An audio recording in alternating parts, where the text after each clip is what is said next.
Hello நண்பர்களே, எல்லோருக்கும் வணக்கம்.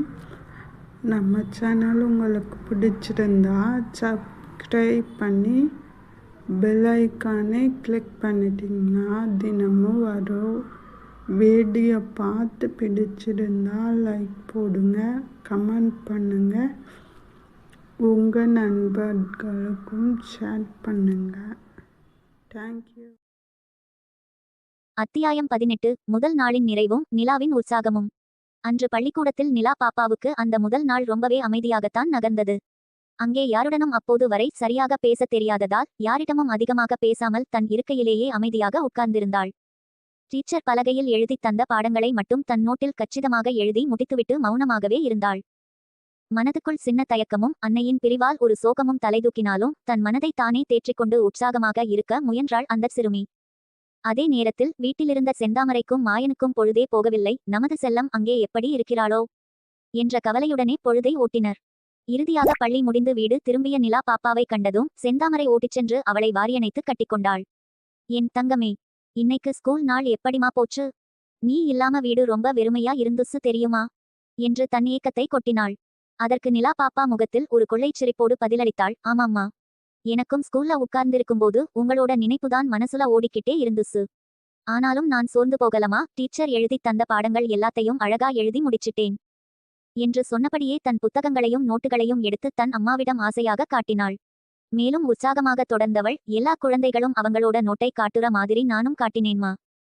ஸ்கூலுக்கு போகும்போது கொஞ்சம் பயமா இருந்தா இப்போ ரொம்ப பிடிச்சிருக்கு. டீச்சர் ரொம்ப அன்பா பழகுறாங்க, நல்லா பேசுறாங்கம்மா என்று குதூகலமாக பேசித் தன் முதல் நாள் பள்ளி அனுபவத்தை சொல்லி முடித்தாள். அப்படி அந்த குடும்பத்தின் அந்த நாள் எல்லையற்ற மகிழ்ச்சியோடும் நிம்மதியோடும் இனிதே நிறைவேறியது. அத்தியாயம் 19. நிலாவின் தேடுதலும் இயற்கை அன்னையின் அரவணைப்பும். மறுநாளும் காலை வழக்கம் போல நிலா பாப்பா பள்ளிக்கு செல்வதற்காக அழகாக தயாரானாள். அவளை பள்ளியில் விட்டுவிட்டு மாயனும் செந்தாமரையும் வழக்கம் போல தங்களின் மண்பாண்டம் செய்யும் வேலையில் மும்முரமாக ஈடுபட்டார்கள். பள்ளியில் நிலா ரொம்பவும் புத்திசாலித்தனமான மாணவியாக தன் பாடங்களை கவனித்து படித்தாள். எல்லாரிடமும் அமைதியாகவும் பொறுமையாகவும் நடந்து கொண்டாள்.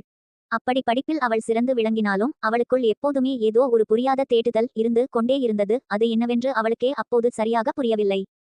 மாலையில் பள்ளி விட்டதும் நிலா நேராக வீடு வந்து சேர்ந்தாள். வந்தவுடன் தன் கைகளையும் கால்களையும் சுத்தமாக கழுவிவிட்டு உடை மாற்றிவிட்டு சுடச்சுட சாப்பாடு சாப்பிட்டாள். சாப்பிட்டு முடித்ததும் அவள் நேரே தன் வீட்டின் அருகில் இருந்த அந்த அழகிய தோட்டத்திற்குத்தான் ஓடுவாள். நிலாவுக்கு இயற்கை என்றால் அத்தனை பிடிக்கும். குறிப்பா பூக்கள் நிறைந்த காடுகளும் செடிகளும் அவளுக்கு மன அமைதியை தரும். மாலை நேரத்து தனிமையில் அந்த தோட்டத்திலுள்ள மரங்களுக்கும் பூக்களுக்கும் நடுவே உட்கார்ந்து இயற்கையை ரசிப்பதுதான் அவளது விருப்பமான வழக்கம். அந்த தனிமையும் இயற்கையின் அரவணைப்பும் அவளுக்கு ஒரு தனிச் சந்தோஷத்தை கொடுத்து கொண்டிருந்தது.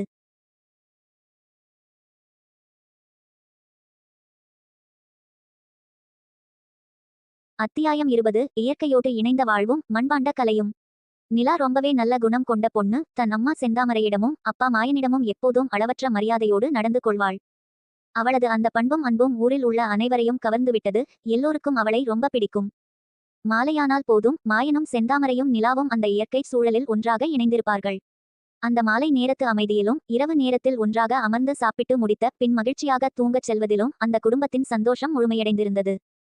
அதுமட்டுமின்றி தனது ஓய்வு நேரங்களில் தன் தந்தை மாயனின் அருகில் அமர்ந்து மண்பாண்டம் செய்யும் கலைகளையும் நிலா மெல்ல மெல்ல கற்றுக்கொள்ளத் தொடங்கினாள். அவளது கைகளில் மண்பாண்டம் படும்போதெல்லாம் ஏதோ ஒரு அற்புதத் திறன் அதனுள் வெளிப்படுவதை மாயனும் வியப்போடு பார்த்து கொண்டிருந்தான்.